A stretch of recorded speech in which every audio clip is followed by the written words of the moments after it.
Good morning, children. How is everything? Hope you all must be working with full enthusiasm these days as you have a quality time and you can prepare the schedule for the day.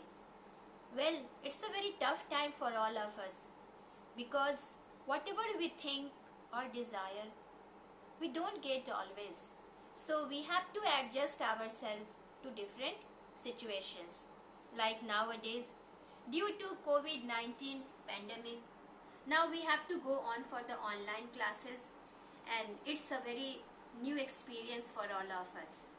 So now, without wasting a single moment, let me start my today's session.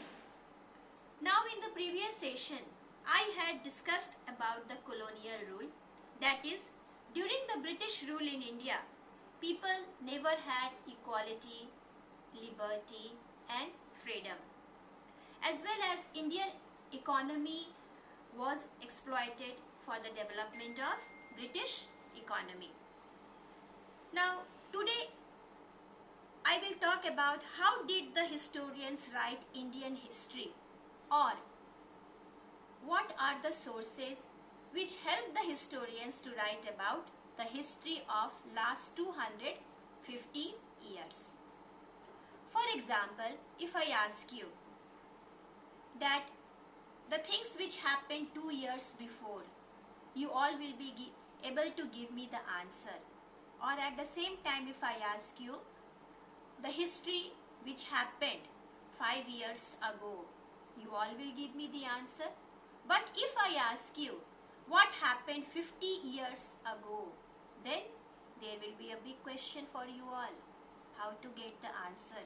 Some of you will be able to give me the answer because you must have read the book, or you must have seen the movies, or you must have asked your parents. So you see that if we want to know about something, we have to find the sources. For example, here specifically when we talk about it, whoever wrote it must have got some evidences to write it. Now the question is, from where did the historians get the evidences? So the first source is administration produces records. So to write history, from where do we get records, or who produced the records? So it was administration who produced records. Now what type of records were produced by the administration? So now to know about it, that what type of records were produced by them, when the Britishers were ruling over India, then during that time the officers produced the records of administration. So now let us talk about that how did the historians, or how did the British, they produce the record. Britishers used to keep a record of each and everything, and one good thing of the British was that they believed in the act of writing. They believed that writing was important.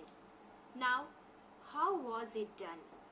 So they used to make memos, which are files sent from one department to another. Then notings, which means notings are brief records and reports. So which means that they used to make memos, notings and reports. Whether it was an instruction, plan, policy, decision, agreement or investigation, had to be clearly written up. So that was a very good thing, because if we write down things, we can later on study further or debate on it, and then it will help us to know our shortcomings. So this is something which the Britishers did religiously. They made notes and reports of almost everything. For the same purpose, they made record rooms, and this was done at many places, which may which was attached to all administrative institutions like law courts, Tehsildar office, the commissioner office, the collectorate office, etc. Then they had museums and archives to preserve these records. This is one important step which they took. And today if you look around the schools, offices, hospitals, everywhere you will have a record room that keeps documents safe so that if they are needed in future can be referred.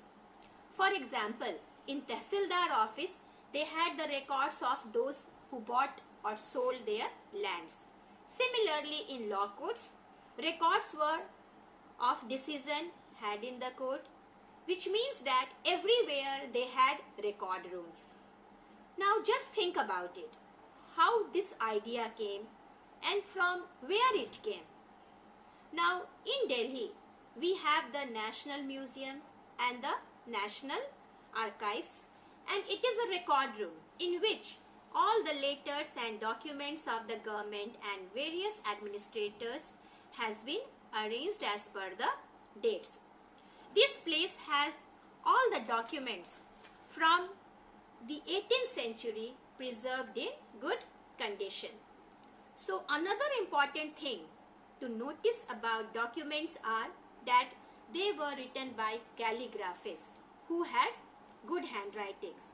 Now, as these were written by calligraphists who had beautiful handwritings, and with the introduction of printing machines, these records with such beautiful handwritings were printed in several copies and they were all spread around so that one could easily refer to it and understand its importance. Apart from this, another important source is surveys. They conducted surveys, and this about survey which I will discuss in the part 2 of the sources of history. That's all for today. Thank you.